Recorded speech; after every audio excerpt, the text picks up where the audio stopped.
ओम गंगणपतये नमो नमः। श्री कृष्ण लीला देवकी के गर्भवती के पहले भगवान की तैयारी भाग 2। श्री कृष्ण ने जोग माया से यह भी घोषित किया कि उसका पूर्णांश अनंत या शेष देवकी के गर्भ में स्थित है। रोहिणी के गर्भ में बलपूर्वक ले जाए जाने के कारण वो संकर्षण कहलाएंगे। वे समस्त देवी शक्ति या बल के स्रोत होंगे, जिनके द्वारा लोग जीवन का सर्वोच्च आनंद, जिसे रमन कहते हैं, प्राप्त कर सकेंगे।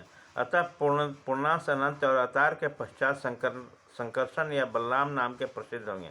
उपनिषदों का कथन है, नाथमात्य बल हिनेन लभ्य। तात्पर्य है कि कोई परमेश्वर किसी प्रकार के आत्म साक्षात्कार के परम स्तर को तब तक प्राप्त नहीं कर सकता जब तक बलराम की पर्याप्त कृपा न हो। बल का अतिरिक्त शारीरिक शक्ति से नहीं है, न ही शारीरिक शक्ति से किसी को आध्यात्मिक शक्ति मिल सकती है।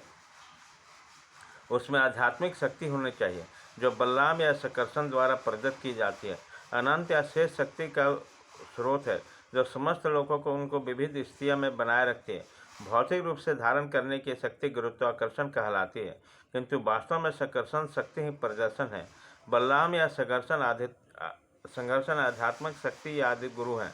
अतः भगवान नित्यानंद प्रभु, जो भगवान विष्णु बलराम के अवतार हैं, आदि गुरु हैं, तथा गुरु भगवान बलराम के, जो कि आध्यात्मिक शक्ति को प्रदान करने वाले श्री भगवान के परम शक्ति का रूप है, उसका प्रतिनिधि होता है। श्री चैतन्य चरितमृत में इसकी पुष्टि की गई है कि गुरु श्री कृष्ण की कृपा का प्रकट्य है। जब भगवान ने जोग माया को इस तरह आदेश दिया तो उसने उनकी प्रदक्षिणा की और उसके आज्ञा अनुसार इस भौतिक जगत में प्रकट हुई। जब भगवान श्री कृष्ण के परम शक्ति जोग माया ने शेष को देवकी के गर्भ में, रोहिणी के गर्भ में स्थापित किया तो वो दोनों ही जोग माया के बस में थे, जिसे जोग निंद्रा कहते हैं। जब ऐसा हो चुका तो लोगों ने समझा कि देवकी का 7वां गर्भ नष्ट हो चुका। इस समय यद्यपि बलराम देवकी के पुत्र रूप में अवतरित थे, किंतु रोहिणी के गर्भ में स्थानांतरित किए जाने के कारण उसके पुत्र कहलाए। इस व्यवस्था के बाद उन्होंने अपने निष्काम भक्तों की रक्षा के लिए सदैव तत्पर रहने वाले भगवान श्री कृष्ण ने अपने पूर्ण अचिंतनीय शक्ति सहित संपूर्ण सृष्टि के स्वामी के रूप में वसुदेव के मन में प्रवेश किया। इस प्रकार यह ज्ञातव्य हो कि भगवान श्री कृष्ण पहले वसुदेव के निष्काम हृदय में प्रविष्ट हुए और तत्पश्चात देवकी के हृदय में स्थानांतरित हुए। वो देवकी के गर्भ में वेद द्वारा स्थापित नहीं हुए थे।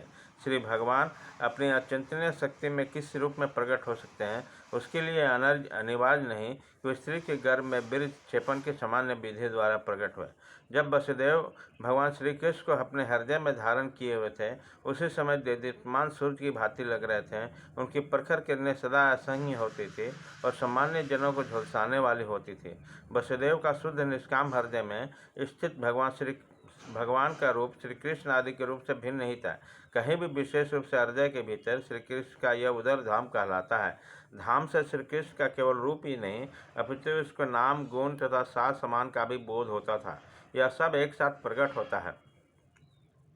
इसी प्रकार श्री भगवान का साक्षात रूप अपने पूर्ण शक्तियों समेत वसुदेव के मन में, देवकी के मन में उसी तरह स्थानांतरित हुआ जिस प्रकार अस्त होते हुए सूर्य की किरणें पूर्व में उदय होने वाले पूर्ण चंद्रमा में चली जाती है। इसी प्रकार भगवान श्री कृष्ण वसुदेव के शरीर से देवकी के शरीर में सामान्य जीव की स्थितियों की किसी परिस्थितियों के बिना ही प्रविष्ट हुए। चूँकि श्री कृष्ण वहाँ थे, अतः वह समझना चाहिए कि उनके सारे पूर्ण अंश तथा नारायण आदि सभी अवतार यथा नरसिंह, बराह इत्यादि साथ साथ थे। उन पर भी इस जगत की परिस्थितियाँ काम नहीं कर रहे थे। इस प्रकार देवकी उन श्री भगवान का निवास स्थान बन गए, जो आदित्य है, सारी सृष्टि के कारण है। यद्यपि देवकी परम सत्य का निवास स्थान बन गए थे, किंतु कंस के घर के भीतर रहने के कारण वह समित अग्नि या दुरुपयुक्त विद्या के भांति दिखाई पड़ते थे। जब अग्नि किसी पात्र में रखी जाती है तो बंद घड़े में रखी जाती है, तो अग्नि के प्रकाशमान किरणें नहीं दिखती। इसी प्रकार जब दुरुपयुक्त ज्ञान, जिसमें सामान्य जनता को लाभ नहीं पहुंचता, पर संस्कृत नहीं होता, इसी प्रकार देवकी कंस के महल में कारागार के दीवालों के भीतर रह गई थी, जिसका कोई भी उसके दिव्य सौंदर्य को नहीं देख सकता, जिसके गर्भ में श्री भगवान के आने से उत्पन्न हुआ। भाग 2 खत्म।